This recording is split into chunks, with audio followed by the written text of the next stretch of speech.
Hey everyone, happy Saturday. Any good football games happening today?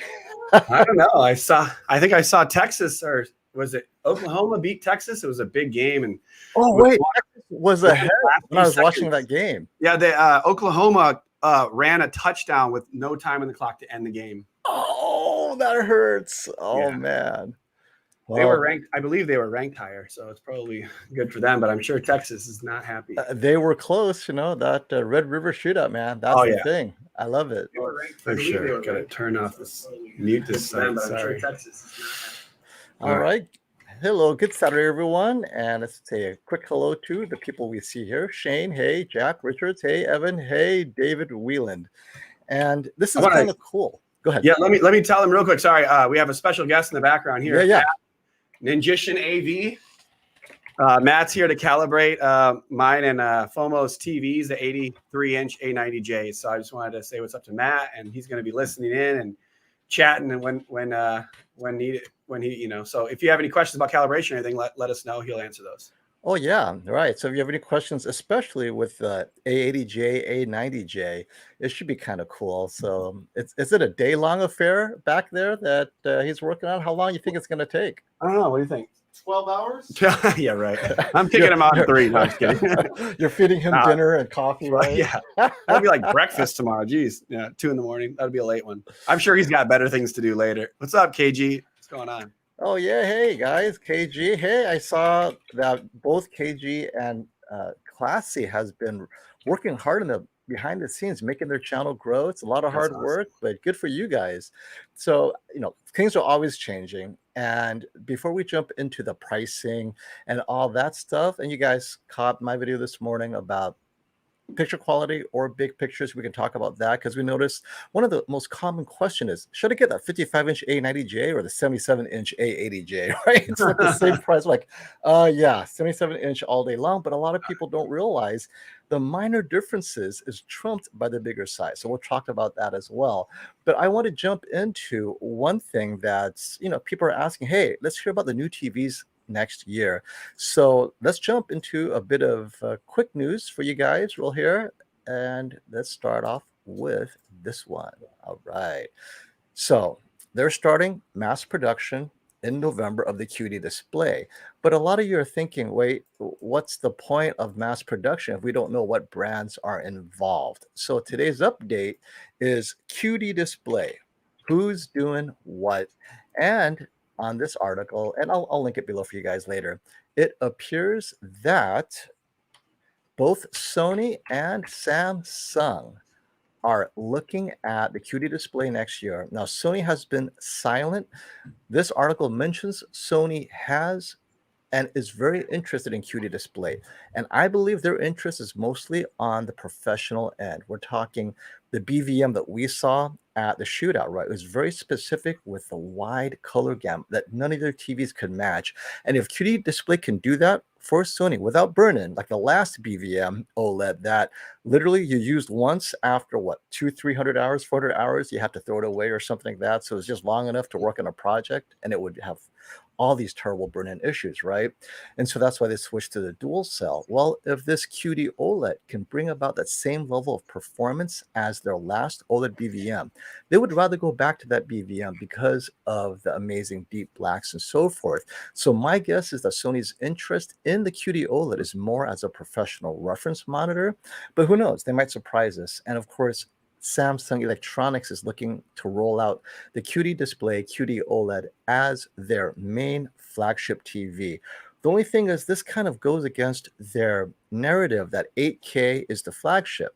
This brings them back to 4K again, because it's a 55-inch, 65-inch 4K QD display, not 8K. So they're going to have to find a way to convince people, even though it's flagship pricing, it's quote-unquote only 4K. Now, we know 8K is not a big deal. 4K is fine, but this goes against kind of Samsung's narrative. But Brandon, do you have any curiosity as to the QD OLED if it's priced above $5,000 for a 55 or 65-inch? Man, I keep regretting my 65-inch A90J, so let alone going above that price. I mean, now I'm, because I'm, I don't know. I think it's pretty pricey, you know, the technology. You have to get maybe a larger size or something would be interesting. But, Yeah. you know, I'm at the spot where we moved into a larger spot. And so our bedroom TV at 65 inch is now pretty far away. So, you know, I'm contemplating that $4,000 purchase that it might have been, you know, maybe I should have thought about the 77-inch A80J just for that reason. So, yeah, I think larger is better, man. It's definitely, as long as you can keep the quality somewhat close, you know. Well, that's a great segue. You set me up, buddy. So let's talk about, is larger better this year? Normally, if you're keeping the same price. So you guys see this chart. This is what I used this morning. It's a And great I chart. wanted to, yeah, it's to help you look at the relative pricing and the sizes for a similar price, right? So from left to right, as you go right, you get larger and larger. But then the pricing, you can see where the pricing is for the larger sizes. I mean, what I thought was interesting is you have the, let's say the Sony X90J, right here.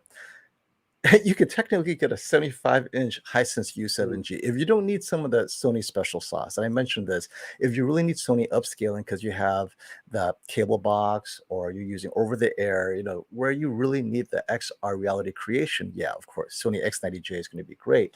But if you're feeding it straight up 4K Apple TV, I don't know. I mean, what are you thinking about this, Brandon? Where at 75 inches, for about the same price, you can get a 75-inch Hisense U7G. I think it's a good option. I think it's hard to convince some of the general population to go with Hisense over Sony, but I think they should. You know, I think I think I would take the Hisense, possibly at the size difference. Again, comes down to some of those other factors too, the dimming zones or the, you know, or just the how clean the screens are. But like to get 10-inch bigger TV, especially, right. you know, those are the Hisense TVs get better and better. I keep feeling like they're pretty solid. You know, I have the H9G. I just had that up against an OLED. It's such a good TV, you know, from last year.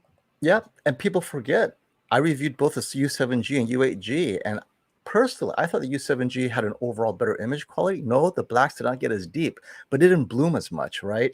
So, and it was bright, and I think that makes a big difference. But thank you for the super chat, Cyber GT. Always a regular, always welcome.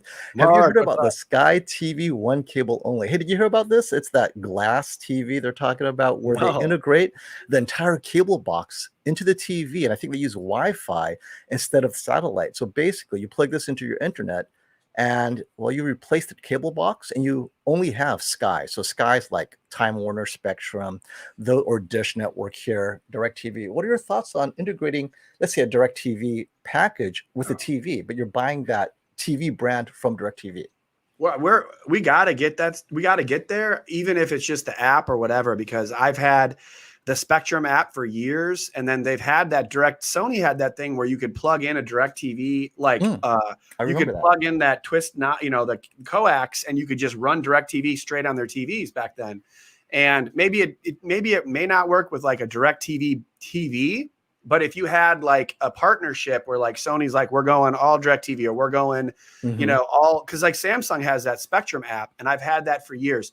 Now we're in an area where it's Cox Communication, and I have no TV right now. So I'm like, we're going to have to go YouTube TV. So I'm a fan of getting those collaborations, especially if it's with a good cable provider, because it's those network channels, or it's like the, you know, it's like the locals where I want to get it all in one spot. So whatever they can do to make that more efficient for me and as a streamer, I'm down with that, you know. Now, we forgot one last part of this equation, the quality of the TV.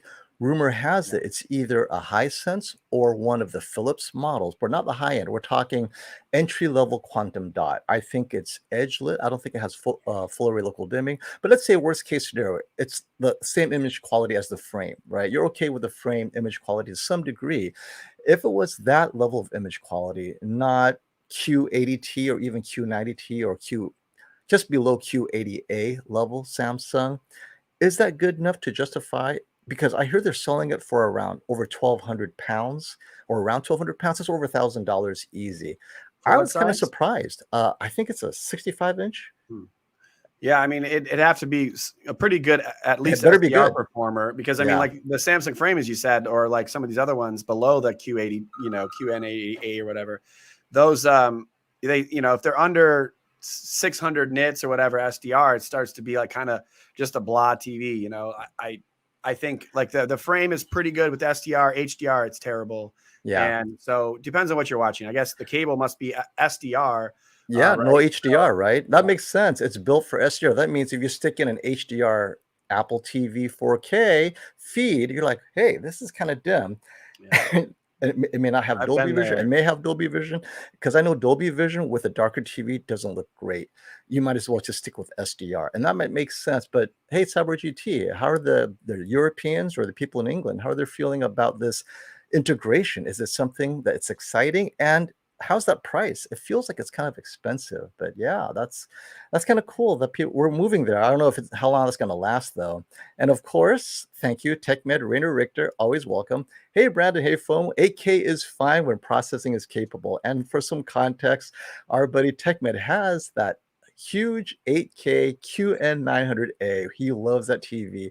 And I know that Classy was quite impressed when he saw the large TV in person. It was good, right? Yeah. It was pretty good at the shootout, man. I mean, it was bright as hell, you know, and it barely lost to the what, $20,000 like OLED, 8K OLED. So, I mean, it was a pretty solid looking TV. I would have chosen, okay, let's say prices. So let's just throw out price. Or let's say I didn't know it was $30,000, and we're not going to pick the OLED for vanity reasons. The QN900A can get brighter. That HDR will be brighter. Yeah. I might think that makes a big difference because the blacks, I think, are good enough. Now, there are some instances where that 8K resolution was amazing, but we had to get maybe 2 to 3 feet into the pixel to see that difference from where we were standing 10 feet away, which I suspect most people with an 85-inch TV will be watching. I don't know. I think the QN900A had that pop that they were missing. So good on you, TechMed Rainer Richter. You got yourself a wonderful TV. Yeah. That was nice. Oh, here's a good comment because we all saw this TV as well. Travis Sylvania, thank you for the super chat. How do you reconcile Caleb's positive review of the Z9J regarding blooming with what you have witnessed in person? Honestly, it calls into question the use of test pattern versus normal content. Now I have a fear of blooming with I have LED. zero fear. So I have zero fear. Oh, zero fear. Okay, so what do you think of his comment? Because I did see Caleb's review, and he loves it. This is like, if it wasn't for the price, it sounds like it's his dream TV. Well, I just depend. I think it's completely different if you're in a dark room or a bright room. Because when we had the Z9J and it was all the lights were off, it was pretty dark in there. It wasn't pitch black. It was pretty much pitch black.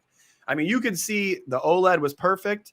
Then you had the Samsung, which was pretty close to perfect. And then the Sony kind of stuck out a little bit. It was lifted, the whole, panel. And I don't remember with content displaying. What did you see about content? Like when you were watching, did you see it was lifted as well? Yes. So here's the issue. The Z9J was put against the QN900A, literally right next to it, and the OLED. If Caleb had those other two TVs next to it, getting the same content, I don't know if he would say the same thing, but when you look at it in a vacuum, wow, obviously, right? Yeah, and that's it's bright. It's a good TV, and it is like I say with the X95J and last year's X950H. When you're in a living room, typical living room, they look awesome. I mean, they have great color. They are nice and bright. And if you're, like he's saying, if you don't have fear of the blooming, if you're good with the larger dimming zones, all that kind of stuff, it's a great TV. And I'm sure that the 8K looks awesome. I didn't get real close to that TV. And like you said, we had two other TVs that maybe technically as good or better. Mm-hmm. So, And one thing to remember about the Shootout, we did not give it super bright content. And that was something that, Robert missed out on. He admitted, oh yeah, I should have given it that 4,000 nit content. I should have given it that super bright content that the Z9J was literally designed to do. So we never got to flex its muscles. How would it look compared to the OLED and the QN900A? Neither of which could hit those peak specular highlights in either a 1% window or in a 100% window. The Z9J is ahead of both those TVs. So next year, fear not, we will make sure that happens either with the Z9J again or the successor. But since it's a Master Series, I suspect we'll have the Z9J for another year. And thank you again, TechMed Rainer Richter, for another super chat. Hey, Al, don't forget your thumbs up for this great content provided by Brandon FOMO. Yes, give us a thumbs up. Get it out there. And if you haven't subscribed, go ahead and subscribe so that you can be alerted when we have these live streams. Van, thank you for the super chat. Let's get to your question. watched Thursday Night Football on YouTube TV in 4K on my Ooh. Oh, yeah. 83-inch Sony A90J. I am so looking forward to all Yeah. college football. I mean, that 83-inch is going to be amazing. What have you watched in it so far? Wait, Oh, have you been watching on it yet? I know you hung it everything, up. man. Oh, yeah, Everything. yeah, man. I was just telling Matt about how we were watching Harry Potter on HBO Max. We've like hit 5, 6, and 7. And in this larger room, in the living room with a larger space, the sound is incredible because the sound gets around you more. Whereas in the smaller room, it was kind of like I felt like I couldn't. I get Matt said I couldn't breathe. You know, in a larger room, sounds amazing, looks amazing. And I watch football. I mean, I'm pretty much mesmerized at the TV no matter what I watch. I have really not seen bad content on that TV. Right. And when we're watching sports, I love it. I watch NFL. I've been watching Monday Night Football, Thursday Night Football. It looks awesome. So yeah, you're in for a real treat. It's an awesome TV. So this is a great segue. We're talking larger. We're talking quality. A segue to Cyber GT's follow-up question. I am confused. You always say bigger is better, but you also say how good a reference model TV at the Shootout was, right? But it was only 37 inches. So let's talk about quality going smaller and why we're still saying bigger is better as far as it compares to better quality TVs. So you have to remember, in most use cases, and this is where I'm coming from, so some of you may disagree, where I saw the differences at the Shootout with the BVM, it was specifically with faces, right? I saw more color in those faces. You saw the models, right? All these different models, like the Brady Bunch matrix of like 9, 6, 9 of the ladies. There I saw more color on the BVM reference monitor than on any other TV. However, when you put it on most content, I could not tell the difference from where I was standing. I didn't see the color difference at all. It was only when you looked at faces. And for the most part, they were close enough. So let's take the BVM out of the way, though, because realistically, you can't get the BVM. Let's talk about the difference between the 83-inch A90J, what we're talking about, or just the A90J in general and everything else.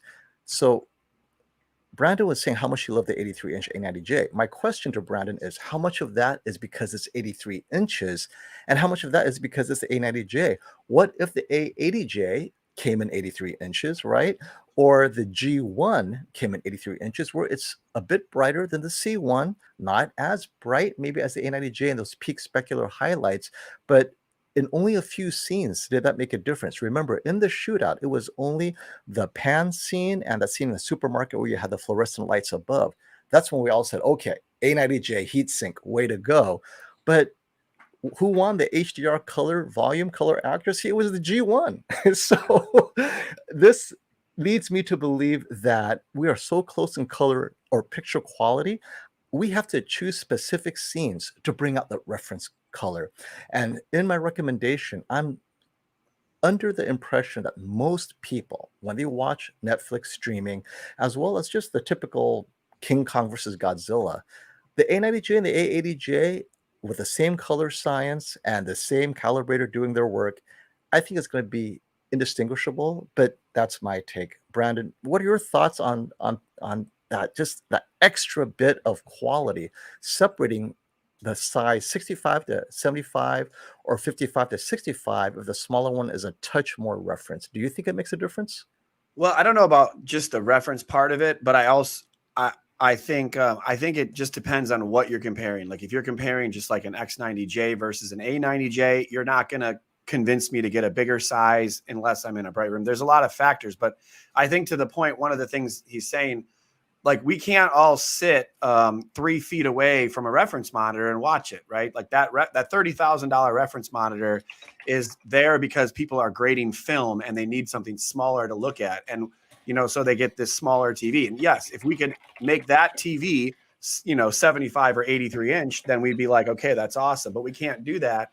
And so we're picking the next best thing. And I think if we're talking about, like, for example, a 55-inch A90J or a 65-inch A80J, I'm to the point where I would take the bigger of the second best TV, as long as it's still OLED. But it changes if you're moving away from the technology to a different one, like LED. Then we have to pick, it always depends on what you're talking about. So I don't think it's always the larger size is better, because I'm not going to buy like one of those $1,000 Samsung RU9000 TVs when I can get an A90J. Like, I'm going to pay extra money to get the OLED or a better LED TV. So there's a million factors, and we kind of regurgitate the info and keep going. But I think if you're talking about something that's like an 8.8 on ratings versus an 8.7, then you take the larger TV. Like, right. You know what I'm saying? Yeah. Or better yet, the 8.7 versus the 8.8. That extra 0.1 was for something silly like, oh, you know what? The Tizen is a little bit faster. Or you guys got to look into the score. And I think Review the Tube has a great comment, which is Caleb. He has chosen Sony lesser TVs because of the way they do images with blacks and blooming, but that's just him. It's his preference. Some people just love the way Sony does things, including the color, the contrast, and that's fine if they have other flaws because the colors look so great out of the box. And that's something that I think other companies are slowly catching up. It used to be Sony was really far ahead with their color accuracy out of the box, but I have to say, TCL Hisense has actually been getting closer. They're not there yet, but definitely not like they were maybe 5 years ago when out of the box, like, what the heck? It's like everything is the super purple weirdness, right? And here's a great question. Will any of you guys do a head-to-head video of the X95J versus QN90A?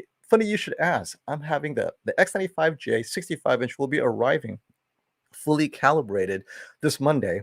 And I have the QN90A, of course. So I'm going to put the X95J against the QN90A and against the U8G and against my current favorite for its value pricing, the TCL R646. So you guys will have a four-way with the X95J, and we'll see, right? I have a lot of great expectations for the X95J in full field. Come on, in the either black bar or content where you're exposing the deepest blacks, the X95J is probably not going to do as great as the QN90A, but in content where, well, we'll talk about it later. This is my guess. I could be completely wrong, and X95J could blow them all away in deep blacks. So we'll see. Hey, Andy, thank you for that super chat. I have been watching the 4K remaster of the Harry Potter movies. Oh, I have it right here in the back, right there. I haven't even opened that box yet, but I'm telling you, I'm looking forward to that. They were also done in DTSX and are absolutely amazing. Better than even MI Fallout. Hey, that is huge. Fallout is one of the best overhead Atmos mixes out there today. So let me know if this is on your, what is that? The Samsung super duper flagship soundbar. Is that what sounds great on? So yeah, thanks for the recommendation. Hey, do you have the Harry Potter remastered? I don't have them on DVD. No, we just watch them on HBO Max, which, I'm of the opinion that besides the sound, of course, and the speed, I'm pretty, I'm okay with these. Like the A90J TV looks amazing, and it doesn't have to be on disc. I think it looks quite good streaming from HBO Max or Disney, but obviously the sound is probably better. I don't even have a system yet, so I gotta get an audio system going. Hey, take your time, and even if you wanted to get a good AVR, you couldn't right now. You hear it, they're backed up. They're not even producing it. I think Onkyo is supposed to release something, but who knows if it's going to come out. I really want to get the A9. I might buy the A9. Oh, you're right there at the headquarters. Just walk over there. Well, they don't have it. You must have taken the unit. I might just go buy it, dude. I don't know. Yeah, you might. Well, I'll tell you what, depending when you come by, if I can get my review done before you come here, just take it with you and then I'll pick it up some other time. Are you buying it or are you getting it from Sony? No, I bought it from Value Electronics. So the A9? The A9, the HT-A9. I might call them up and have them ship me one, man. Yeah, you should. It's, Robert. Do they have the sub too or not? I have the sub too. I recommend. Did you buy the 300 or the 600? Oh, my room is too big. I got to get the 600. I have a 17 by 35. That's just too much volume. With 8-foot ceilings is not a high, but that much volume, I got to have the large. We got the larger one, ceilings. Man. I don't know. We have vaulted here, so I don't even know how it all works. But I'm gonna have to get the bigger sub as well. All right, let's see here. There was another good question over here, and let's jump. There we go. When should I purchase my Sony A90 83-inch for the best price? Yesterday. Just get it. It's gone up in price, Shane. I hate to say it, right, Brandon? When it launched, no one thought that there would be such demand because it was $8,000. Robert sold out. Everybody sold out for the list price. So if you can find it on Greentoe or wherever, you can, for any discounts that's available, go for it, because Sony itself is not going to have any corporate subsidies to discount this because they don't have to, right? So yeah, just buy it. Cost is going up $700 just on its own, the cost. So if the cost is going up, the sale prices are not coming down. You know? And can I tell you guys why the cost is going up? We both live in California. If I look out in the Long Beach Pier, there's literally 60 containers. Every day that container is out there is $20,000 a day. That cost is being rolled into every product on that container. So all the costs going up now, it's not even the supply chain parts, it's the supply chain carriage fees, right? You know, those daily costs is like almost 8 times more than they were 2 years ago. It's insane how expensive it is. And every day that those containers are sitting out there, that's just going up. And there are a bunch of TVs in there. There's a bunch of AVRs in there. So yeah, it's sad.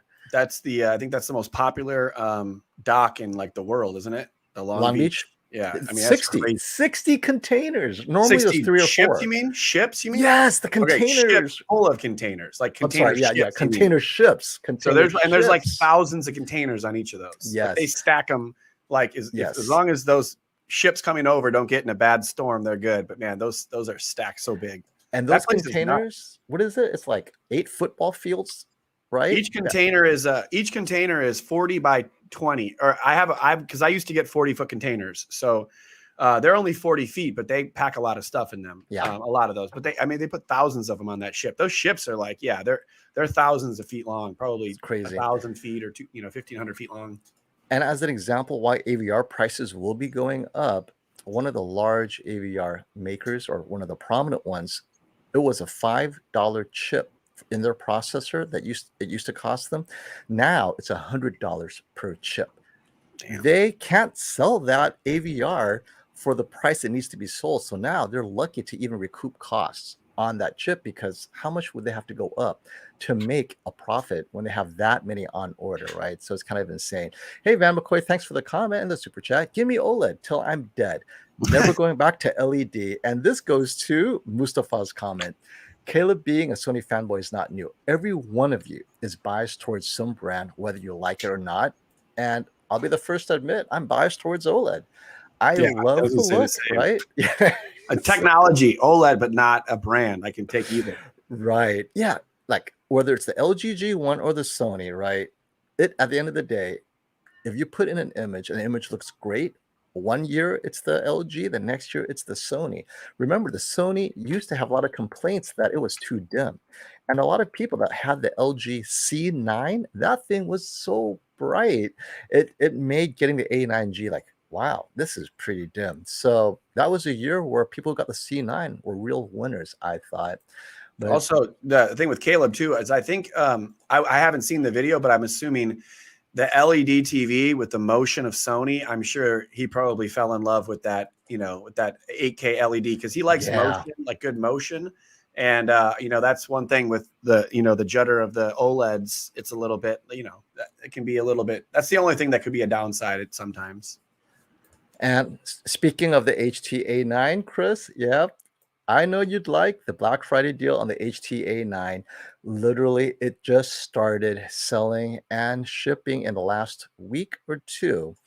So there may be deals, but most likely it could be a bundle deal where they're throwing something else in. There may be a subwoofer for a small discount, but pretty much you're probably dreaming because it's so late in the year. And I am sure that Sony's probably going to sell out because of the hype, right? A lot of people are saying it sounds great. You're seeing the reviews now. If the reviews all come out universally, oh, this is a game changer and it's beloved, well, that's it. You're not going to find any in stock. However, if you wait, and I suggest you do, wait until I'd say Prime Day, prices will go down, because I guarantee others will come into the fray with similar DSP type solutions. Did you just tell him he's dreaming? Because he's dreaming. It's too recent. It may be next year. They literally, it's on back order right now. I think everything's on back order. Everything is on back order. The subs aren't even available right now. Like, you must have got the years early.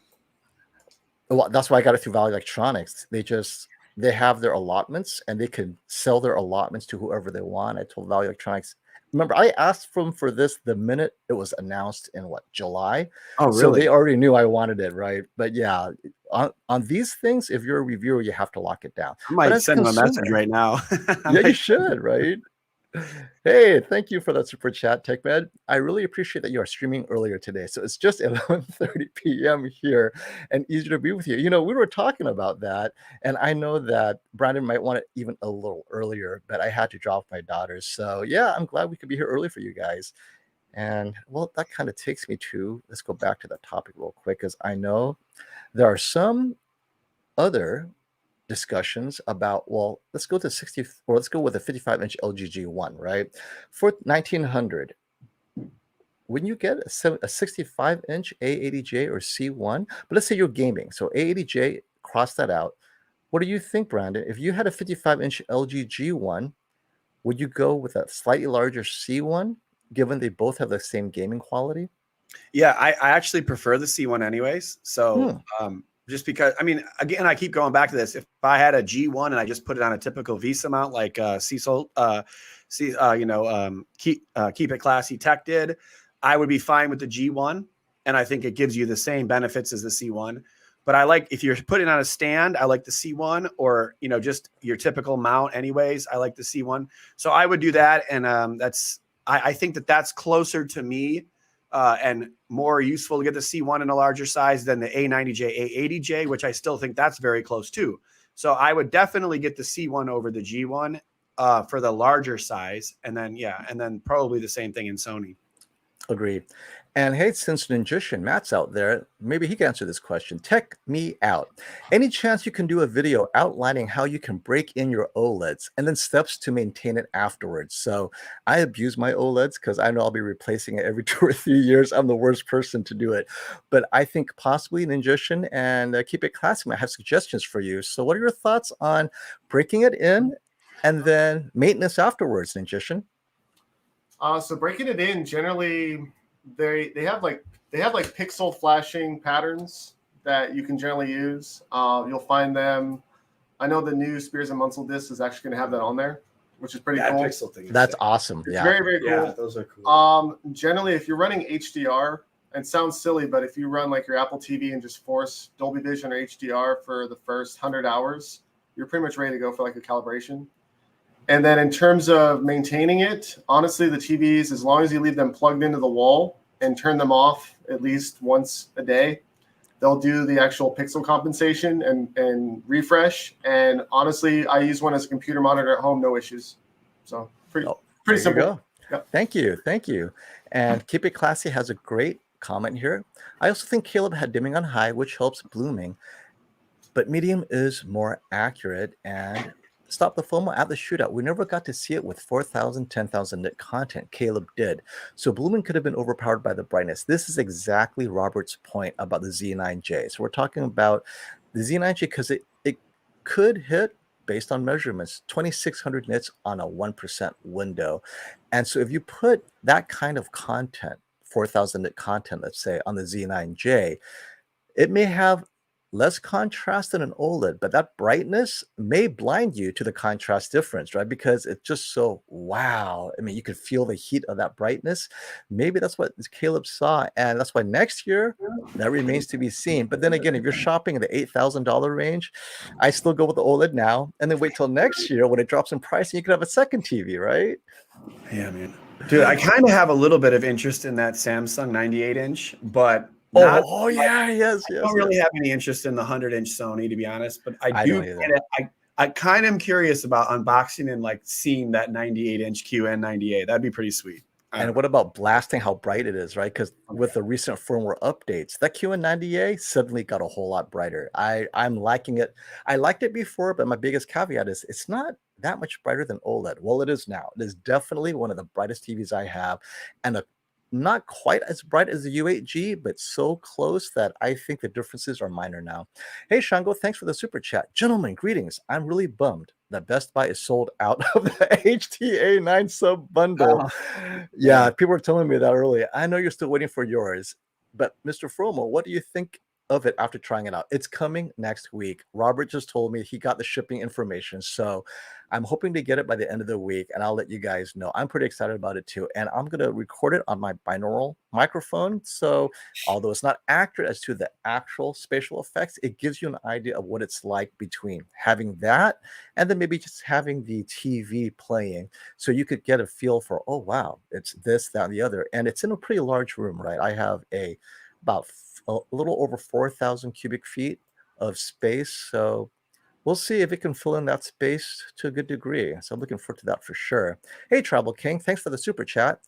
LG C165 inch is $17.99 on sale now. Do you think it'd be cheaper closer to Black Friday? And what do you think of LG customer service? I hear nightmares. So we'll start with a nightmare. They are all nightmares. Now, I know Ninjushin has sold his share of brands working for his share of retailers.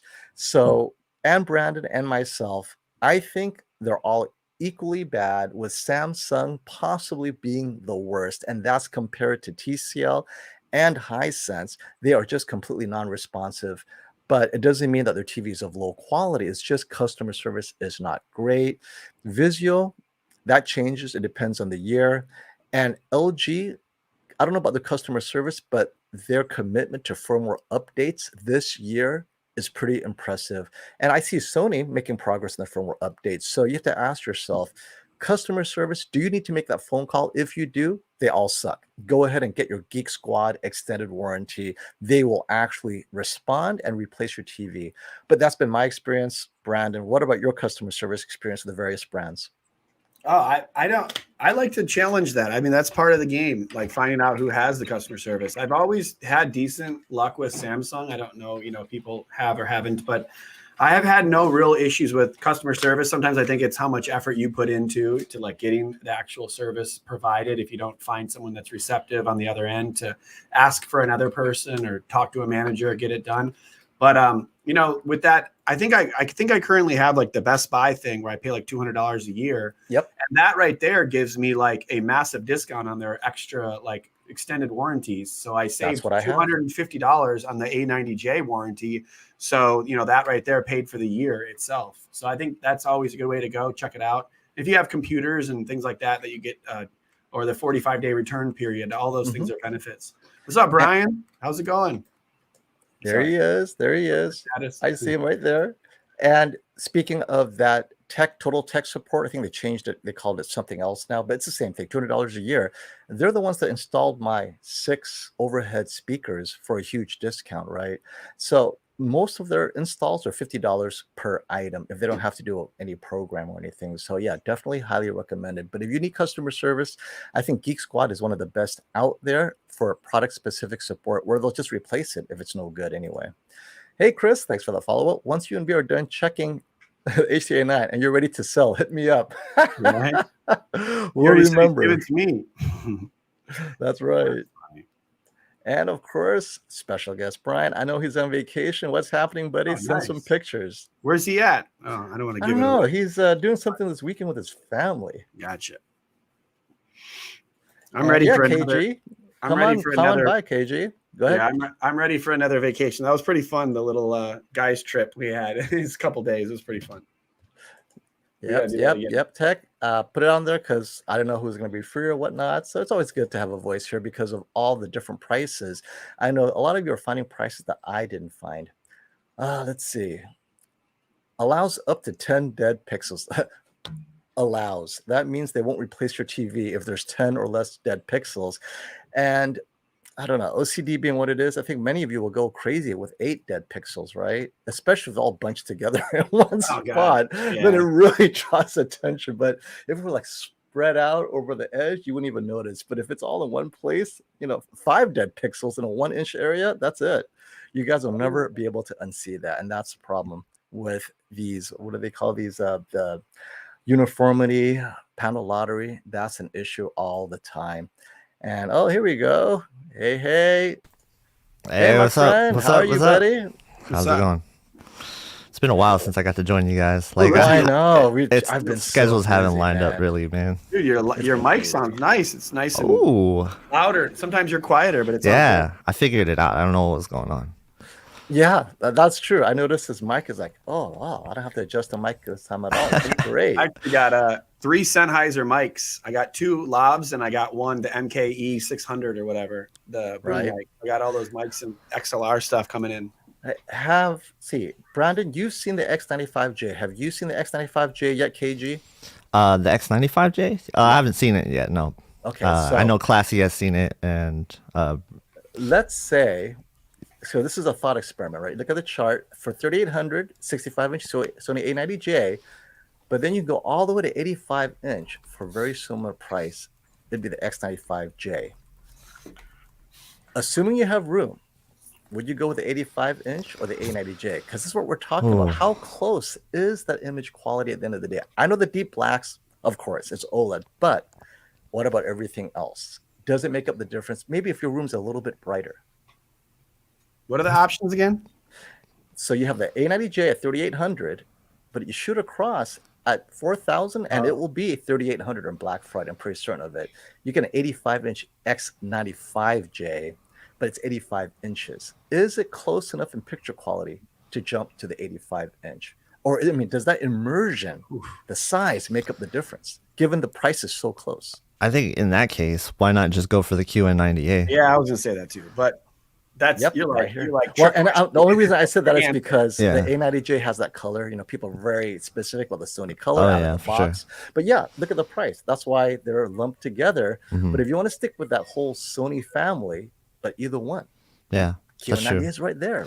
I KG, think which would you choose? Yeah, and I think the QN90A has a likelier chance to drop on Black Friday too, right? Yes, I because agree. Sony, typically they don't drop stuff on Black Friday too much. They do with their X90J. Most likely that's going to drop. X95J is sort of a wild card in the bunch, but they're a little different this year, right? We're seeing the A80J drop a little bit more than we expected, earlier than we expected. So, yeah, that'll be really interesting to see. I think in that sense, 65 versus 85, you got to go 85 either way. And that was the point of my video today, is a lot of people aren't thinking that the image quality, when you jump to 85-inch size, although the image quality is slightly improved with that OLED, is it so much better that the 85-inch size doesn't make up the difference? I think True. it does, personally, right? Yeah. And yeah. Another thing about that is we got to think about if the people will have the room size, right? Because you definitely have to have the room size for an 85-inch. So that's going to have to factor into it. And maybe if you're upstairs, are you really going to be able to get an 85-inch up some stairs? That's going to be a difficult task. That's probably up to Best Buy and stuff to do. Right. Yeah, that's going to be tough. That's a good point. So here's something, and Roberto has been dealing with it. I feel his pain, poor guy.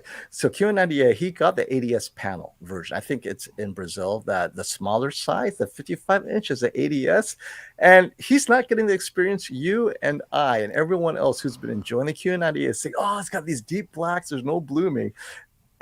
He's like, what the heck? Yeah. And Samsung will not replace it. And Roberto, I have to say, this is really bad on Samsung. It's not like a minor thing where it's a cosmetic defect or a cosmetic change. This is a core technology going from IPS to VA. That was not good on Samsung.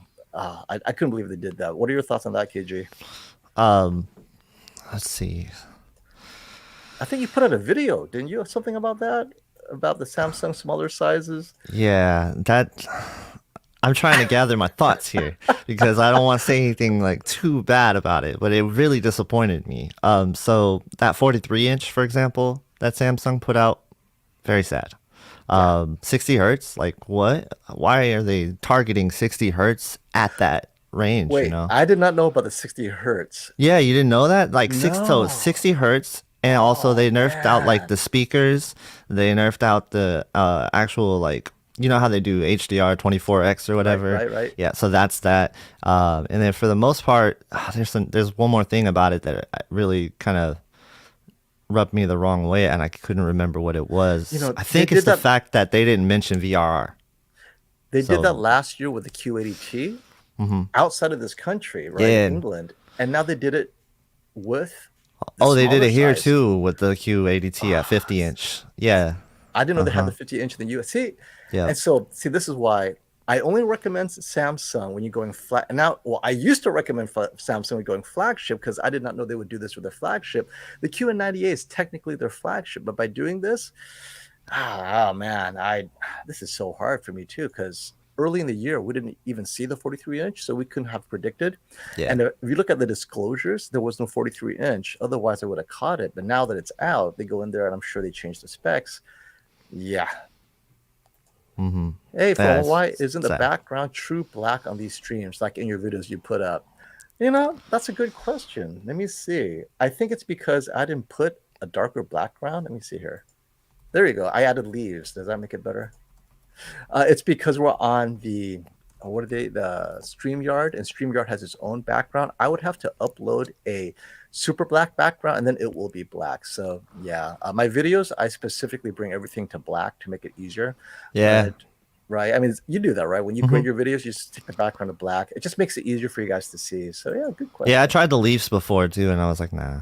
Yeah, now it's really lifted, right? Now, now it's Right, kind yeah. of annoying. I better check that out. Like, what's happening here? So like if you're watching on a TV that's like a has some blooming issues, that might be a problem. You never know. wait, Like if it's you're watching not- on a Z9J, that might not be good. Might not be good. Oh, hey, speaking of Z9J, I know you haven't seen it yet, but Nah, what are I your haven't. thoughts I on was just Caleb's excitement about it? Honestly, surprised me. I didn't realize he'd like it that much, and it leads me to think, you know what? In a vacuum, these TVs are great. It's not when we do what we do, having them right next to each other, do we go, maybe it's not that great. But if they're not next to each other and you bring it home, Oh yeah, that's. I think more often than not, you guys will love it. Oh yeah, I think blooming is a little overrated, honestly. For the most part, people with LCD TVs are going to be happy with their image. I think when they get it home, most of the time they'll rarely put themselves in a situation where they see blooming. And then when they see it, they'll probably be like, "Oh, I see the downside now, but how much am I going to be in this situation?" So it's tough because you really don't know how they're testing the TV most of the time too. Like Caleb Yeah. doesn't say that I'm testing it in a dark room mainly. You know, it looks like he is in a very lit area when he's testing it, Right. but he doesn't say specifically what he's testing, so I can't speak to his actual testing process of that. True. But I mean that deserves context in that sense too, because that TV is probably really impressive in a lit room, right? I can imagine. And with an ambient lighting situation going on, it's probably impressive that there too. So here we have Keep It Classy, encouraging the Ninjician to hit 1,000 nits. And if you guys don't know, he's in the back over there calibrating my TV. And this is Classy's way of saying, give FOMO burning. Hit that 1,000 nits. Run it for as long as it can. Well, it does have a Yeah. heat sink, so we're okay. Speaking There of you go. burning, have you guys talked about the Linus video about the monitor? You know what? I saw his title Yeah. and I put it on my saved videos. I still haven't watched it. Oh, Tell man. me, give me a spoiler. What did Linus say about burning? I'm assuming that he got burning, but I didn't see the video. Well, yeah, he got burning. He was using like a multi-window setup on Windows, and what he showed was his screen started to burn in his typical productivity setup. So I'm imagining that he wasn't really using too much screensaver situations there, or he's just doing a whole lot of 4-window productivity, because like it was like you could see the 4 windows burned in on there. So that kind of gave me cause for concern, because I just got a 48-inch C1 for my like setup, and I love it. And like, and so far I'm thinking like, hey, if anybody's gonna get burning, it's gonna be me. I do a lot of video editing, I do a lot of image editing, audio editing. It's somebody's gonna get burning. It's probably gonna be me. So I was like, I'll be a study case for this, I guess. Here's the good news, KG. If you get burning and you do a series of videos on it, Oh, yeah. you might have enough views to pay it off and buy yourself a new OLED. So it may be worthwhile, Yeah, right? you Add never it up know. to 1 million views, get yourself Right. a new TV. Yeah, no, I love this thing, and honestly, I'm sitting here looking at it right now, and I'm thinking, why didn't I do this earlier? And you know what's cool about it is when you have the blue light filter on. Since I have a blue light filter on my glasses, like you know how it like reduces that. So usually you would see like a harsh blue light on monitors, Right. but since I have the blue light filter engaged, I'm not getting a huge glow off of my glasses. And there's a 48-inch monitor in front of me, so that's awesome too. So like is awesome. everything is just like working perfectly for me. Now, you mentioned productivity. Have you started gaming on it? Yeah. Oh, Yeah. Oh And yeah, yeah, dude. totally I was different. playing some shooters on there. Like the fact that like when you get in front of a 48-inch monitor and play some shooters, like when you have that field of view just completely Hmm. covered, you become like on another level of your gaming skills. Like I thought I was okay at Call of Duty. I ended up being like MLG pro gamer when I started playing Call of Duty Wait, on this you're thing. saying it's the gear, not the player? Come on. I think it's related. I mean, it's that plus then you also factor in like game optimizer where you can raise up the Right, shadows right. and stuff. And I'm Yes. seeing dudes in the shadows like, I know you're Nice. there. You don't think I know you're there, but I know you're there. So I just What like cap them out real quick.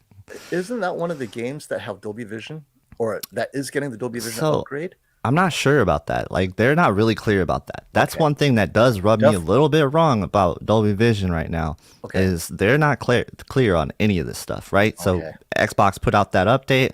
They Yep. said hundreds of our games are being converted to Dolby Vision. Like what does that mean? Like is it HDR to Dolby Vision? Am I getting that like soft conversion? Like Yeah, what we don't does want that that. mean? I want clarity. I want actual like what is true Dolby Vision for gaming? And there's not that. You don't see that. So I got a video coming out on Dolby Vision for gaming, and I'm gonna get specific with it, but it's Yeah, looking forward to that because I I'm know very disappointed, like with the initially, wording, right, in the right. descriptions. Yeah, Initially, I know that you and Classy thought that maybe it helped with color banding. yeah, Maybe, but and that's because who it's in a knows? different container, right? Yeah, So well, a it's higher in an bit 8-bit. container. Yeah, it's in an 8-bit container actually. So, Oh, well, um, maybe it'll get better. Who knows? Or worse. Hey, John Carlo Asuncion, thank you for the super chat. 77-inch Sony A80J. Yes, that's one of my favorites out there right now. Wait for Black Friday or buy now. You guys still think prices will go down? So we talked about the whole supply chain issue, container issue. That may be putting a damper on any further discounts. I mhm. think that personally, I didn't think about this before until last week when I saw the container nightmare off of Orange County where I live. And, I think you guys should buy it now. And this is my theory. Let's look at the prices real quick here. So the A80J 77-inch is around 3,000. At most, what's it going to do? Drop $100 or $200? It's not worth waiting if you can enjoy it now at this point. But what I'm thinking is whatever sales you see for the A80J, just get it now because on Black Friday there might be 100 or 200 more in discounts. But that's my thoughts. What are your thoughts, KG, about any further discounts happening on Black Friday or Brandon? I mean, get it now or wait. I know. I mean, Go if ahead. you might run out of stock around Black Friday too. I mean, It just hit me Yeah. right when you said Mhm. that. you got to consider like right now. I mean, it's $3,000, right? Or like Yes. it's 3,000 at Costco for the 77-inch, Mm-hmm. right? And what is it at Best Buy? Is it 3,000, 3,000 as well. So last year at this time, there was no 77-inch OLEDs for that price. It was like Nope. $32.99 for the C10, and it was like $34.99, or that was the best price for the what is it? The A9 or whatever. Yeah, A9G. A9G. All right. A9G. Yeah. It's still more expensive. It's unbelievable Yeah. how So, I mean, expensive it is. The A80J 77-inch is a steal at $3,000. No matter, At Best Buy, at Amazon. Yep. It's a steal if it's $2,900, but yeah, it's a steal right now. It's a good price. Yeah, I don't know if this is still going on, but it was like 3,000 and it had $100 gift card with it from Amazon for like the last week. And I posted that on my community page. I remember that. Yeah. And I was like, that was a great this deal. is probably gonna be the deal. Like if you Yeah. guys are gonna buy the 77-inch, probably buy it right now because you're getting $100 gift card and you're likely gonna spend a gift card on something you want. So Mhm. yeah, it was a no-brainer for me. If you're gonna buy a 77-inch, don't wait. And I Agreed. think that at Costco, don't they have like some sort of extra Yeah, warranty? 5-year warranty Or, I mean, altogether. like, Yeah, it's So crazy. you try to get that at Best Buy, you're talking about like another $500, and so Easily. then your price is up to $3,500. So just get it at Costco too, or Value Electronics too, if you have want to get it from a Yep. reputable brand as well. Like, there you go. Yeah. Yep. No doubt. Agreed. Thanks, guys. Thank you for that super chat, Saberado. Is auto HDR tone mapping a game changer for extra gaming features exclusive for PS5 on Sony TVs only? So this is interesting. Until we see it in action, I don't really know what this is supposed to be. Is that going to be like HGIG? A lot of people are saying that's what it is. But what are your predictions about auto HDR tone mapping? So the auto HDR thing on Xbox works where certain games are from SDR converted to HDR and then tone map that way. But so I'm gonna guess that's what the PS5 does, but making it exclusive to Sony TVs would be weird. So I don't see that. I don't see Sony doing that, but you never know. I would imagine it's not though. Right. So auto HDR and Xbox works pretty good, to be honest with you. I like auto HDR and Xbox, and for the games that support it, it looks good. Yep. So this is a great comment by Keep It Classy Tech. TCL 5 series is probably enough picture quality for 95% of the people. And the reason why I bring that up is I'm going to bring up my chart again.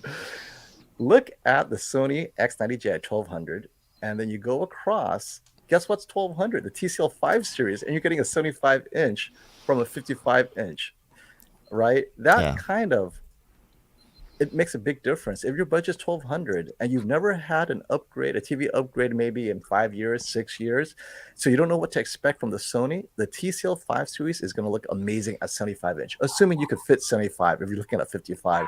But if you look at 55 because of costs and you're trying to get the best TV you can for 1200, I don't know, you might want to look at the Hisense U7G if you're gaming, or the TCL 5 series to save $100. But would you guys make that recommendation from the X90J to jump all the way to a slightly lower tier, but you're getting a 75-inch? Probably. Yeah, for sure, dude. And it's not like I did all the TCL, the Hisense last year, and the Sonys last year. I haven't done all of them this year, and I didn't think that was that big. There's no way that there's a 50% price increase for that. Like, there's just, I couldn't justify it for the TVs, the LED TVs like that. The U8G, the U7G, and the TCLs were pretty close. So with the significant discount, or 20-inch larger screen, of course. Yep, agreed. That makes sense, Classy. Like, that actually makes sense. Yeah, that's another thing I want to talk about too. Okay, yeah, good point. This is something I forgot. This is what we talked about as well, as Sony could not do Dolby Vision in game mode. So in regular color mode, of course it's better, but then that raises the question, wait a minute, when you're playing in game mode, what are you reducing that you're getting color banding in order to get that fast latency? Is this applicable to all TVs? Do you guys see this on the C1, where if you're in movie mode, there's less banding, but you go to game mode, there's more banding? Yes. Or is it only the, yes, right? Okay, yes. So yeah. there you go. No, there's a compromise, right? There's a compromise. Yeah. Game mode, like the smooth gradation feature in the does not work on the C1. It doesn't work at all in game mode. So there's that. And then on the flip side of that, what I wanted to talk about, and this is like something that it goes back to the Dolby Vision thing, is the only game mode currently right now that's working in the US is gonna be LG for Dolby Vision game mode, and the rest of it is latency. Like, and I'm not talking like, oh, it's just like 30 milliseconds. Fine, it's playable. It's like 130, 150 milliseconds. Like TCL, the 6 series I'm testing right now, Dolby Vision, try to gaming on that? No, it doesn't work. It's 150 milliseconds. Even though they say it's quote unquote, I saw game that, mode, right? and that made me mad. Not, I saw that. At least Sony's like, honest. This is not game mode, dude, right? This is so misleading because, like, and I like TCL, but that I don't think they know what that they're doing there. It's very misleading because I saw that post. It was like about Call of Duty Vanguard and Dolby Vision, and that game's not even announced to be in Dolby Vision. Like, I don't know where they're getting that from. So it's all just a weird message, is what I'm saying. It's misleading. It doesn't feel right. Like, I think that people are going to get confused by this, and they're going to end up trying it out and playing it and just get it wrecked in Call of Duty and just be like, my TV sucks. But it's not your TV. Like, it's just trigger. that it's in the wrong mode, It's so bad. The latency is so bad. You cannot get it in the right mode if you elect Dolby Vision, and that takes us to the LG brand. If you're a gamer, just go LG and call it a day. So ALLM, auto low latency mode, very misleading as well. You would think that Dolby Vision auto low latency mode, it would detect, hey, I'm in game mode, hey, I'm in Dolby Vision, kind of match that together. But it seems like the companies didn't really figure that out yet, and it seems like LG is the only one doing it. So there's this rumor Vizio's got it. But I can confirm to you, like the Vizio low latency is not working. Look on the forums, look on Reddit.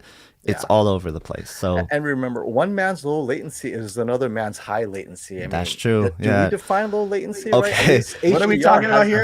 There's some people that play right? movie mode, game mode. I don't know how they do it. Like 100 milliseconds. Imagine that. Like imagine 100 milliseconds on your response time. It sucks. Like you can't play games that way. Nope. I'm sorry, you just can't do it. I think it's misleading because when it says auto low latency mode, there's a word low latency. It should be auto game mode. And whatever the game mode is, it automatically goes to it. But if your game mode is high latency, well, right? That's the issue. So yeah, that's why I strongly recommend during my reviews, I'm gonna have to do a gaming review separately because it's inappropriate to mix the two. You guys are gonna conflate my love for the image quality with gaming quality, and it's I tell you all, go watch KG and Classy. They literally spend multiple videos to go into it. There's just too much to break down. If all you do is watching movies and streaming, my reviews are perfect. But if you need that fine gaming quality, dude, there's just way too much to unpack. Okay, John, finally got to you. Thanks for the super chat. Do you guys really think 83-inch A90J won't drop for Black Friday? I know A80J is a way better value, but I've been set on an A90J and was hoping it could drop to $700 or $7,500. Okay, so here are my thoughts. You're saving $500. It's a lot of money. But right now, it's a premium brand, a premium model. It's a master series in its first year, and there's a shortage, and they're selling out at full price. So I suggest if whatever price you find anywhere, and it's legit, but it's sold out, call Val Electronics and see if they'll match it, but then they'll put you on the next order or allotment. At least you'll get the price, and you know that there's a date when it will arrive and something that Robert can work with you because he will price match, but you have to tell him, ahead of time and be willing to wait. Now, if it's available, get it, obviously. But yeah, my feeling is still Black Friday. It's not going to drop more than 100 or 200 or a bundled package. What are your thoughts on Black Friday 83-inch A90J? Doubt it drops. And so, like you said, it's just the constraints, right? And the cost of it being shipped, and there's just so much that goes into it that I don't think it's gonna drop. And the best thing to do with that TV is either find a way to get it through the Value Electronics or another store like that. Call stores like that up. That's probably going to be your best bet. And sometimes, if you're a military member, check out the PX website, and you can find it for $5,000 or $6,000 sometimes on there. I've seen it for $5,999 before. If I could have bought it, I would have. But yeah, I was like, nah, I'm good. Along the same theme, guys, 1800 65-inch C1 on sale now. Do you think it'll be cheaper as you get closer to Black Friday? Maybe another 100. I wouldn't wait. If you could afford the 1800, just bite the bullet and get it. If you need to wait for it to drop 100 before you could buy it, I don't know if you should be buying that expensive a TV anyway. But what are your thoughts on further discounts on the LG C1?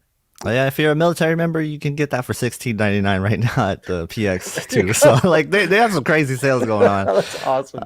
You don't so it's military, or if your mom or dad is retired military, that works too. So, and if you're looking at that TV, and then you got to remember that the same size Sony A90J is $3,800. So, that's half the price, dude. Of course, it's a good deal for that. Yeah, it's an insane deal. It's a deal. Yeah. Get it. Buy it. Yep. I think you should buy it. And you won't look back. Stop looking at sales. The minute you buy it, you're done. Don't watch my channel. Don't watch anyone. Just enjoy it for 2 months and then come back, maybe during bowl season, right? Yeah. Share your settings. And if you guys want to go in our links too, if you want to buy a product, the links are below. And we all have links. Click on it, buy the TV, and never look back. Enjoy it. Never look back. And if you go to Robert, just tell him, hey, FOMO Brandon sent you. In the UK, we have Black Friday deals from November 1st. So we thought this is early, right? And we also you have Cyber Monday sales after Black Friday. It's not as crazy in the UK compared to the USA. So this is interesting. So I guess in Europe or the UK, they kind of spread it out over a longer period. But I heard that Amazon is implying they're starting their Black Friday sales in October. And not to say that the TV sale starts in October, but keep your eye out on Amazon starting this month as well. They're starting to drop prices across the board on all types of stuff as they get to Black Friday. So you may be seeing these deals happening earlier and earlier. And it's possible this $1,800 deal is their Black Friday deal. And when they do that, everyone has to match it. And of course, Costco made the move. Now everyone matched Costco, right? That $29.99 deal was a Costco deal, right? It was that flyer we saw. Suddenly Amazon and Best Buy matched it. Like, okay, that's cool. We'll do it too. So yeah, it's good times if you guys are shopping for a TV for sure. And you don't have to wait until the craziness of Black Friday. I detest going out on Black Friday. Ugh. All right. So I just confirmed it. I'm getting the A9 and sub from Robert. So Oh, nice. All right. so done. And I think I had asked them if they wanted us to send everyone to them, but they're going to have those A9 plus the subs coming in stock. So if anyone needs one, I know someone was asking about that in the questions. Call Yes. Valley Electronics and order it. He's got an order coming in. There you go. Yeah, I'm right. curious to hear how you tested the ARC, right? So I'm curious to see how that would do versus a full Sonos setup. Yeah. Because like when you have standalone products and you put them all together, usually it is better than a home theater in a box type situation. So I'm curious to see how that works. And I have the Sonos ARC, so I can I have the whole setup. I have the sub, everything. So I could put them right next to each other and test it and see what I like better. But I'm just interested in this A9 because of the A90J screen. I mean, it's Can so you imagine? big, and it's currently being used as all of my speakers, right? It's doing everything. So just to isolate the center on that and That'd maybe be cool. whatever height it gives or whatever, I'm excited to have that opportunity. Yeah, just a reminder for everyone, the reason why Brandon and I are so excited about the HT-A9 Sony surround system is it integrates with your 83-inch A90J or all the A90Js, all the A80Js, but the larger your TV, the more speaker area you have, and they take full advantage of it. So they claim, but that's still exciting that they're doing that. So yeah, that's definitely something we're all gonna I'll be curious about whether or not it's gonna like balance it properly, like because it's overpowered. It's kind of overpowered. Like I imagine at 83-inch because it was at 65 inches. It's pretty loud. So like, how's that gonna work? How's it gonna balance that? Be interesting. We'll find out. We'll find out for sure. Hey, Michael, thanks for the super chat. I bought the 77-inch A80J from Valley Electronics. Congratulations. Waiting on the quality control at $3,098. I considered a bargain. Yeah. That's a pretty good deal. Again, go online and see. This is not bad considering that also at Valley Electronics, they're doing the QC, so they're going to look for dead pixels. The stuff that you would normally have to look for yourself, they'll do it for you. That's one reason why I like Valley Electronics. Well, that's why I buy my TVs from them as well.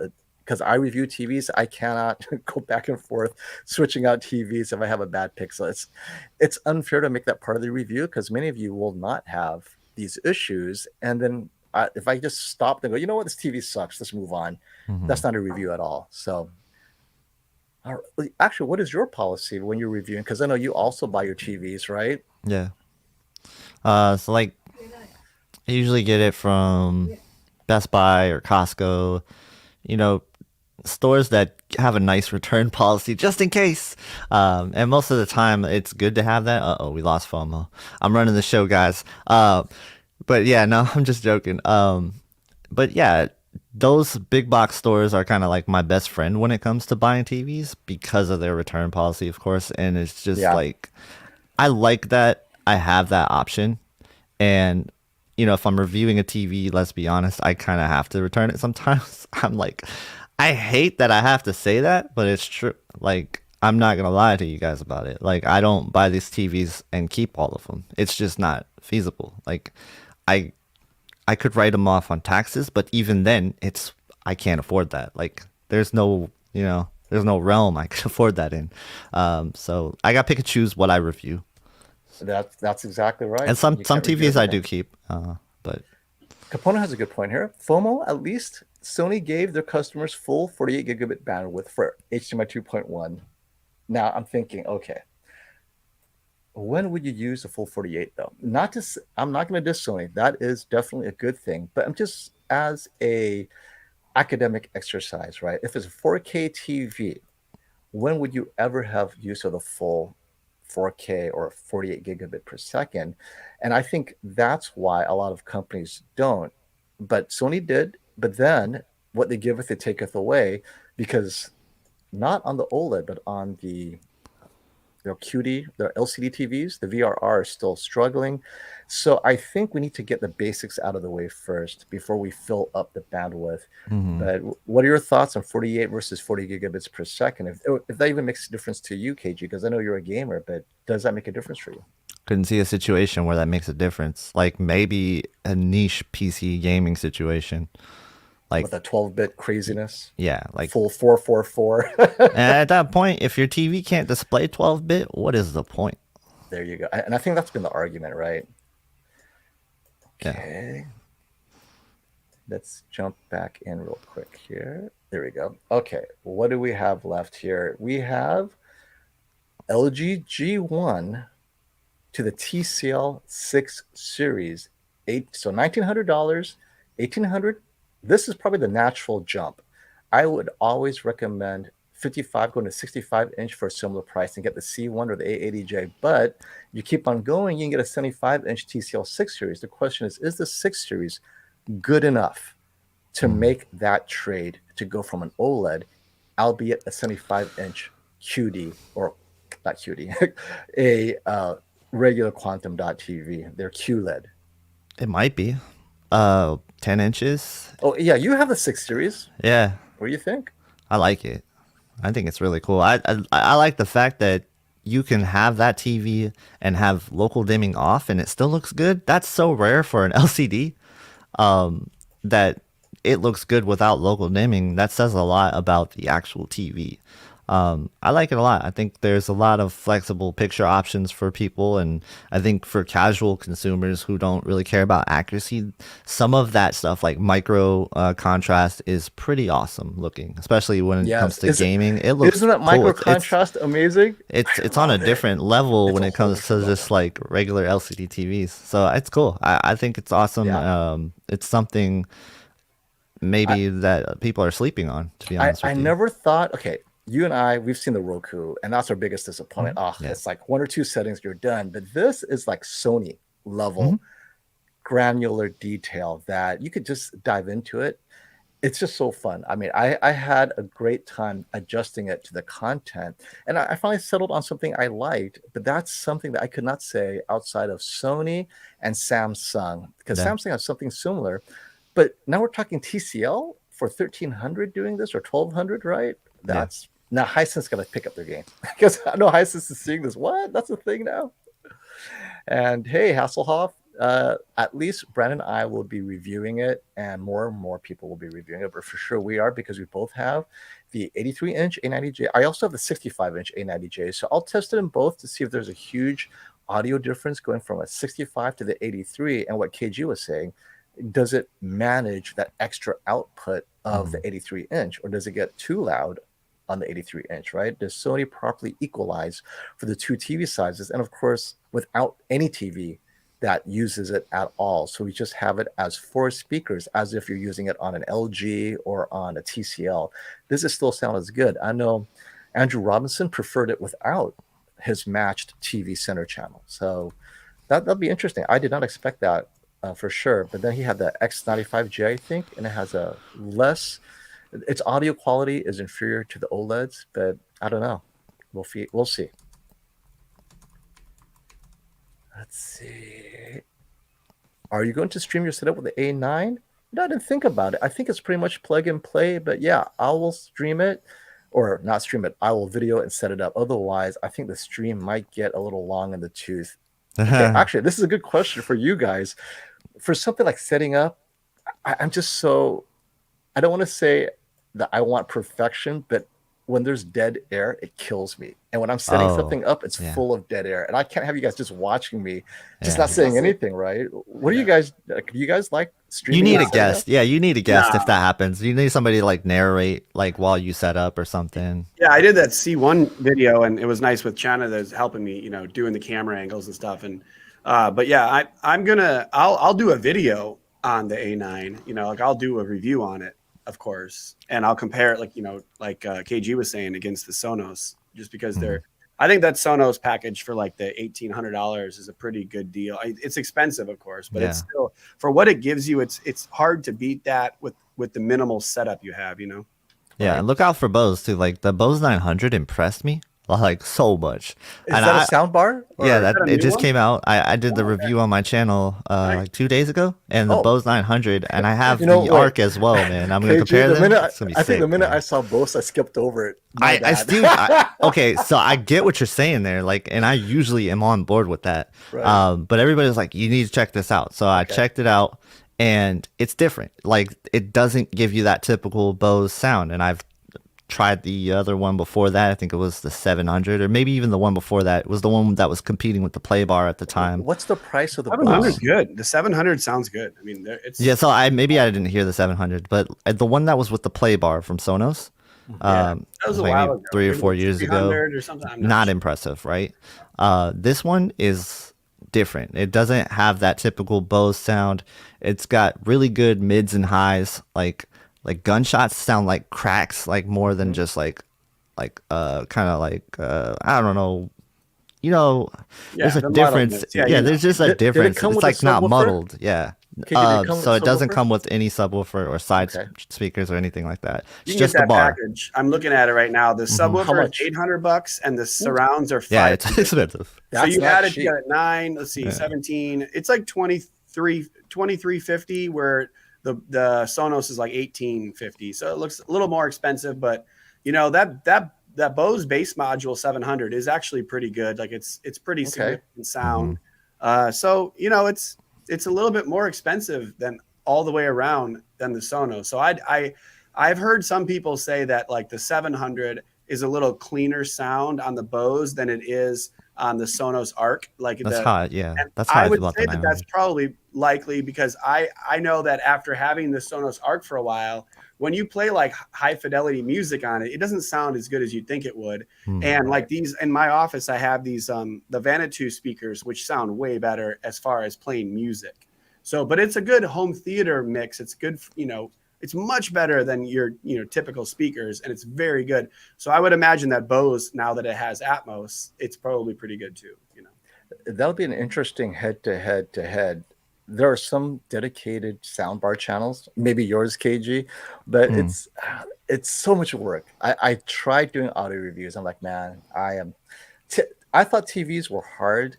Audio reviews is just too much. And so Yeah. if you guys take the time to do it, I'll watch it because it's just so hard. Yeah. Hey, Mustafa, thanks for that question. I think this is important. If we get QD-OLED next year, does that mean 12-bit displays are inbound? That depends whether the TV processor will make it 12-bit or not. Now, first, I don't know if the QD-OLEDs are capable of 12-bit or not. I haven't read specifically that it is or isn't. However, it's also important that the TV company that's utilizing the panel, they have to process 12-bit as well. And whether or not they choose to do that is a whole other question, because now it's a whole new processor they have to build for, a 12-bit color processor, right? That's a lot more bandwidth that maybe they're not used to processing. So it may be a thing, but I don't think so. I think they're going to hold off on it, but I could be wrong. Are you guys interested in 12-bit anything at all? Yeah. And of Definitely. course, Capono wanted 12-bit and he got 8K. Yeah, I know.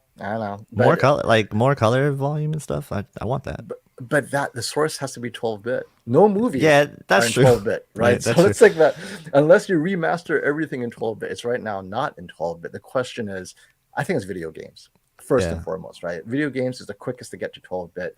As far as movies, keep on holding your breath, guys. I don't see Criterion going back and remastering for 12-bit anytime soon. But we'll see. I'll talk to Giles at Criterion. He's the color grader for all the new movies. So, maybe he is preparing for 12-bit. You can do a lot of crazy things with color grading, so it wouldn't surprise me. And hey, Classy, the answer is it does not have the calibration app. So I reached out to TCL specifically because I had a lot of people ask me about this as well. And they said that IPQ engine is built into the TV as part of its 2.20 point calibration setup that you can do, but it is not compatible with the Roku's IPQ Engine app. And I tried, and TCL confirmed, no, it doesn't work. So don't stop trying. But You didn't try, did you? Because I know I couldn't get it to work. That's why I reached Nah. out to them. Yeah. I couldn't. It kept force closing on me every time. Yeah. So Yeah. I was Yeah. like, So damn. yeah. So you're really gonna have to get a and I think that's what they're hoping is if you're with the TCL Roku, well, the app will do it because you're too lazy or you don't want to go through the trouble getting a calibrator. And if you get the Google TV, it is now subject to real calibration. So that's part of the decision making Yeah, you you guys know have. what really makes me mad is like when you have TV manufacturers this big and when you have companies this big in general having like bad websites and bad apps, like what are you guys doing? Like you're at the top of the top and you got like the worst Yep. like QA department. Like I don't Yeah. That is part of the issue as well, Corey. Thank you for that. So, I mean, so there's a couple of issues there. So 12-bit is more data, so you have less of that color banding.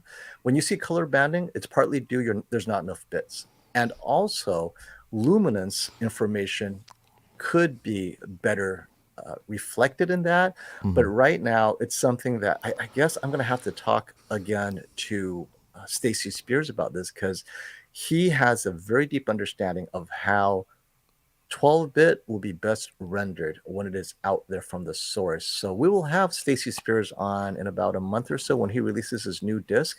I spoke to him. Both he, Mr. Spears, and Mr. Muscle will be on to talk about the new disc So and show up, guys, and just ask about 12-bit because that's their job is to put out 12-bit source so we can test it when the time comes. what was your thoughts on the way that the Neo QLED was marketed with like 12-bit kind of misleading a little bit Yeah, and man. that was just so weird as well.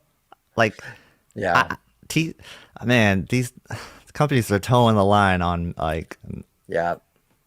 It's okay. So for those of you who missed that CES launch, the video is probably still out there. I don't know if they took that part out, but they were yeah. very in big letters, 12-bit Mhm. shadow detail as part of the backlighting system of the mini LED. And the reason they came with 12-bit is if you add that and you put it together with the VA panel and LCD panel, there's 12-bit of information, but that's just that luminance side.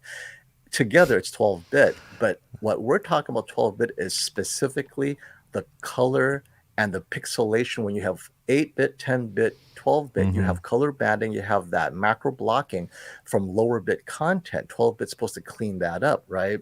That's not what Samsung's talking about, but it doesn't matter. They threw that out there. It's 12-bit, and then we took it and we ran with it. Next thing you know, wait, there's no difference here. I Yeah, still see it's confusing, bro. issues. Dude, it's so confusing, and then, like even consumers get confused by a whole bit thing. Like I had a comment, and this is like made me laugh when I saw it. They're like, "We had 32-bit SNESs back in the day. Why are they going backwards?" And I'm like, "Wait, no, that's not the same thing." It's Yes, that is so so many different terms. it's so you're going like I think you're going to like a certain more millions of color Yeah. points, Hmm. but I think some of those color points have luminance. Right. Luminance is required to get to those points of color. Without enough luminance, those colors cannot be properly displayed. What we don't know is how much more luminance do we need? Are we Mhm. already there? Do we only need 1300 nits to get to those luminance points? That's what I was going to ask Stacy Spears, because here's the problem with current TVs, OLEDs and QD, or I Yeah. can't call it QD, OLEDs and quantum dot displays, the LEDs, right? Uh-huh. If you get above 1500 nits on the LCD TVs, you lose color volume. It starts to go back down again. So that's why even if you have the Sony Z9J at 2600 nits, it may be bright white of 2600 nits. How much color can you have in 2600 nits? So that's one Right. question for the Z9J. And then the OLED, we know above 900 nits, it's going to be white light. You lose a lot of color. And that's the complaint people had with the Panasonic Z series, the 1500 or the 2000, the last 2 years. The 2000, the last 3 years, they had a heat sink. When you get above 900 nits, you lose significant color volume. Although it hits those peak Mhm. specular highlights, the color's lost there. So we can safely say above 900 nits, OLED no longer has enough color to make it worthwhile to even maintain, unless you just want white light. And so the question then is, for 12-bit, how much luminance do you need to display the additional colors? If you need 4,000 nits of light to do that, we're not even close. So what's the point of 12-bit if you can't get to that luminance? But if you only need 1,000, well, we're there for the Yeah. most part. So And then on the topic of that, like there was this whole thing a few years ago, and it's kind of died down since, but it was like 8-bit versus or 8-bit FRC versus 10-bit true panel. I'm like, that doesn't matter. Like hindsight now, it doesn't matter. right, And right. I still see comments to this day. Is this panel FRC is actually bad. 10-bit or 8-bit FRC? I'm like, where? This is like 3 years ago. What is happening? And Ratings has a blog, an article that's what 3 or 4 years old. Yeah. We can't tell the difference. It's all the same as far as Yep. we're concerned. FRC is not an issue. Now, whether it adds to latency or not is a whole other matter. But as far Right. as picture quality, it's all the same. Yeah. That's really overblown. And I'm surprised people still bring it up. So, Shamar, here's a great question. 8K gives you over 2,000 nits. How is any 4K flagship going to compete with that? And that's because they're not allowing the 4K to get to 2,000. So, on the one hand, it's an artificial limit. So, the answer is they could take it to 3,000 if they wanted to, but they won't because they need to sell their 8K TVs. How do you sell the 8K TVs? You let the 8K go to above 2,000, and then you restrict your 4K to below 2,000, and you have yourself a real upgrade. So yeah, and most of us, I don't think, are going to care much because you'll be surprised how many people complain that the OLED is already too bright at 800 nits. Like, you guys have OLEDs. Didn't you complain at some point that it's actually pretty bright, the OLED TVs? You don't need to get it above 1,000 nits? Definitely in a bright room. I mean, like in like our bedroom, the 65-inch A90J is like too bright. I'm like, sometimes I leave my TV on and it's like I can't leave that one on because it's just like shining in the room. Yeah. Yeah, in a dark room, I think any TV can be too bright if you're tired enough. And like, honestly, to me, I don't think the OLEDs can be bright enough. I would like to see a brighter OLED. Like after seeing the A90J, give me more of that. Like that thing can get up pretty high. I think that thing can get up to what, 1,300 nits. So it's like, yeah, but not in any image we know of. But on a stimulus pattern, right? The answer is yes. Yeah, but like we're not measuring every single window and every single time a game goes like blows your eyeballs out and stuff. Like there's, I don't know, that TV is bright. So it was pretty bright for an OLED, and it impressed me. When it did get bright. Definitely impressed us at the Shootout. None of the other TVs could do what it could do in certain images. That wasn't the Z9J. This is among the 4K TVs. Hey, Roberto Romero, thank you for that super chat. Trying to understand Sony's A80J strategy. Seems like you're undercutting the A90J line. Yes, you are. Higher sales of A80J, is it greater than the profit margin on the A90J? Was all in on the 65-inch A90, and now I want the 77-inch A90. Yes, that's what we're talking about right here, right? So 2,800 or 3,800, but look at the A80J 3000, and the picture quality is very close, except for those scenes where you need the heat sink to sustain the brightness. So the margins on the A90J are pretty huge, right? They're not really discounting it. But then the question is, the A80J, what's the cost to produce it? They have lower yields. Yeah. And it's got to be, I'm sorry, I didn't mean to cut you off, but go ahead. They're I mean, the heat sink alone and like building that Master Series OLED, they just don't, I mean, they're selling that at the high cost, and they're just pumping out the A80Js, man. They're just pumping them out. Isn't that size of the 77 more logical for them to make too? Right. Yep. And remember, the A80J doesn't have reduced yields. A90J, when something doesn't pass QC, they throw it to the A80J. And then if the A80J, it passes their QC, which is lower, right, a lower level, then they'll take it. And if it doesn't pass the A80, then they reject it. And my joke is, well, where do they send it? And then you have the other brands in other countries we won't mention that may be using it because an OLED's still an OLED. But that allows the A80 to pick up what the A90 rejects, and they can still sell the TVs. And so your yields are still within the company, right? That's, I think, part of the margin that allows the A80 to be selling more aggressively. That's what I think. Who knows? Okay. I want to see the LG C1 versus the Philips Cyber. I love your European models. Like, I don't have these European models. LG versus Philips in a shootout for gaming. Still having FOMO, what TV to buy. At least I got it down to 4 models: the C1, the A90J, 936, and JZ2000. I think you really isolated what is important here. Cyber GT, because let me pull them out. Okay, so here's the thing. You have the LG, which has a chip designed for gaming, right? This year, this chip has been specifically engineered for their game optimizer bar and all that great stuff. Whereas everybody else, Philips and Panasonic, has to use the MediaTek chip, and then they have to program around it, program over it, program through it. But it's not a chip that they designed from the ground up.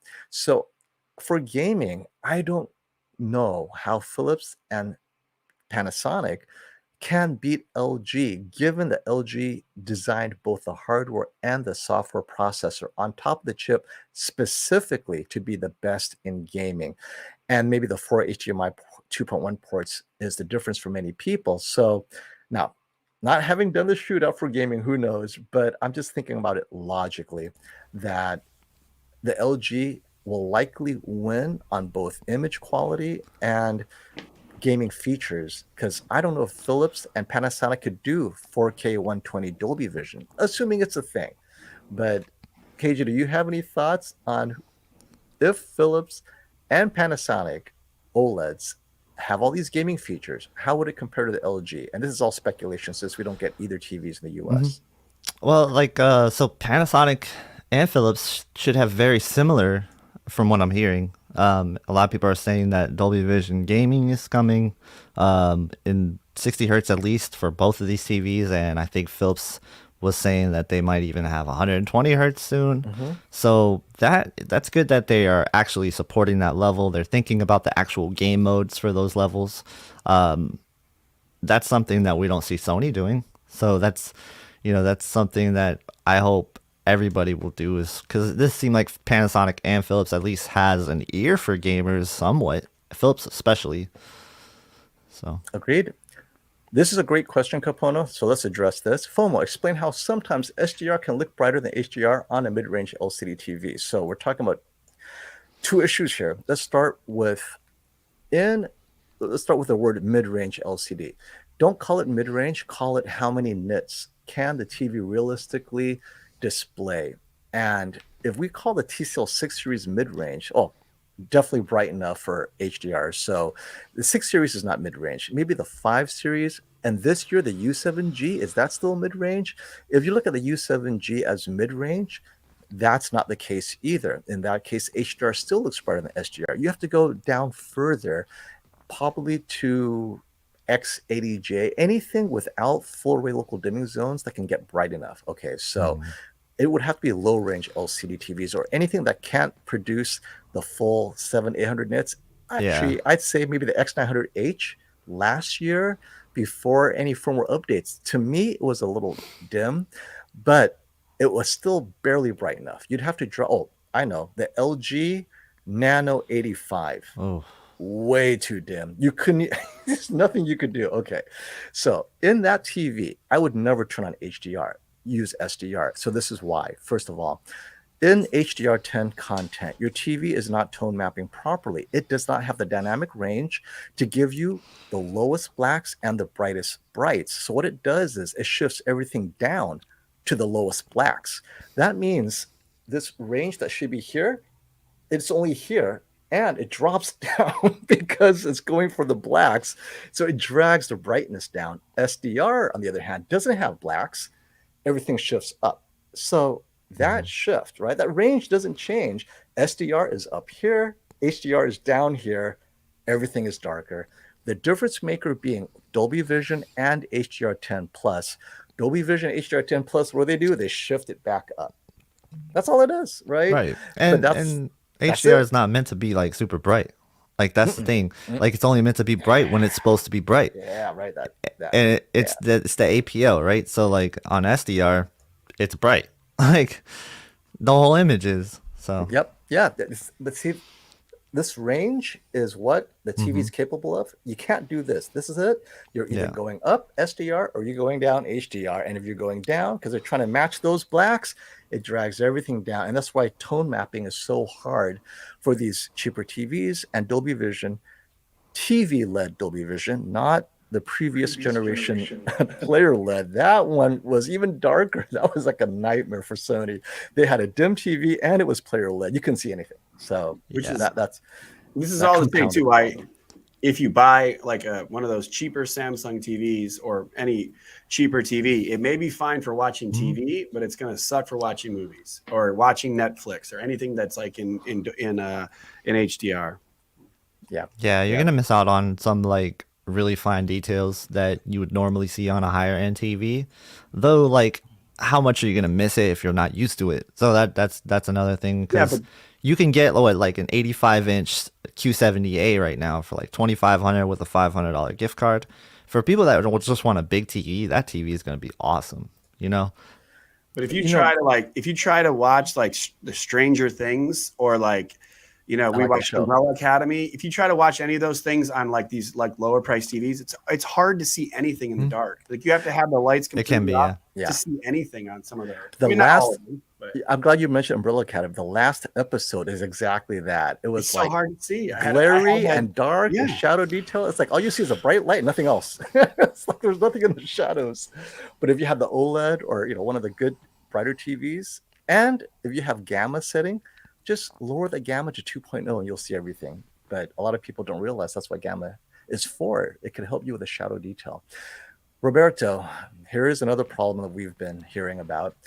He has the local dimming bug on his QN90A, and on the AVS forums, people say that some have that issue and some don't. Now, I don't have the local dimming issue, but maybe I don't know what to look for. Are you familiar with this, KG? Because I know you love your QN90A as well. What's the local dimming bug exactly?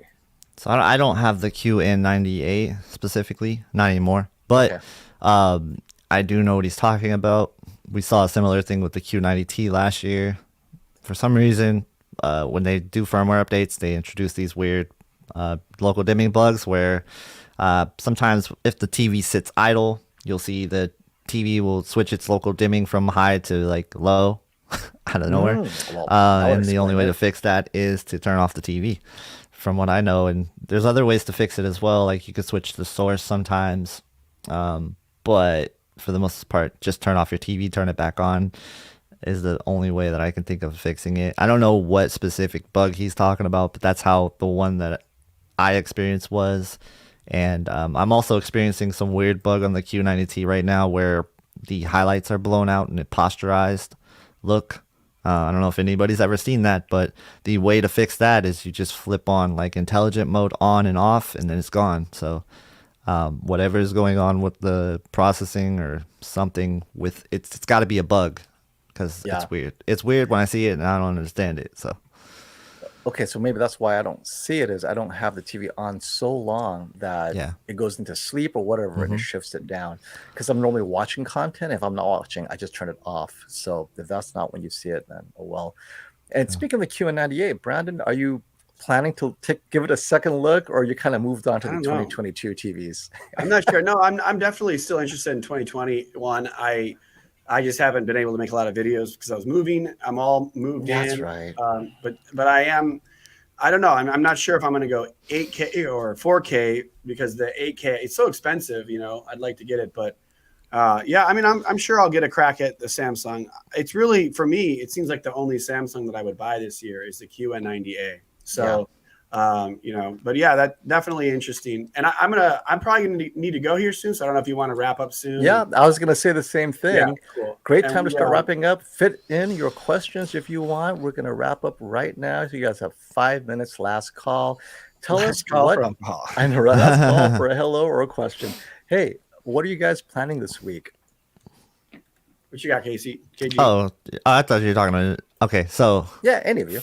Yeah, so I guess I'll go first then. On my channel, I got some more soundbar stuff coming out. I'm gonna do Sonos Arc review because I haven't reviewed it yet. And a lot of people still want to see a review on it, even though there's a bunch out there.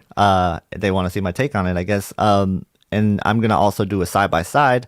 Not side by side. It's more of just like a head to head with the Bose 900, and that's about it. But if you guys haven't seen my channel before, please check it out. It is pretty much just going to be a channel that's kind of dedicated to movies, TV, and gaming.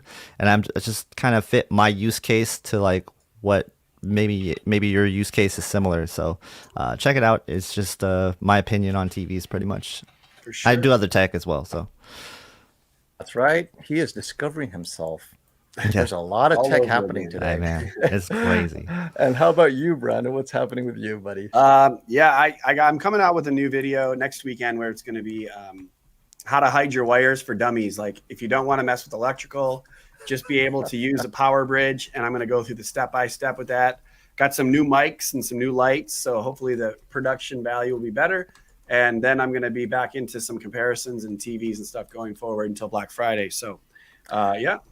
You know, that's a good point about getting new tech, because I know you and class and everyone's getting new tech, and it's so hard to get anything that's in stock that's good, right? Yeah. And I mean, even the old stuff's starting to disappear. So yeah, hopefully you guys find what you need to upgrade. Hey, thanks TechMed for being here. Thank you for that super sticker. So much TechMed is awesome. appreciated. Yeah. He's awesome.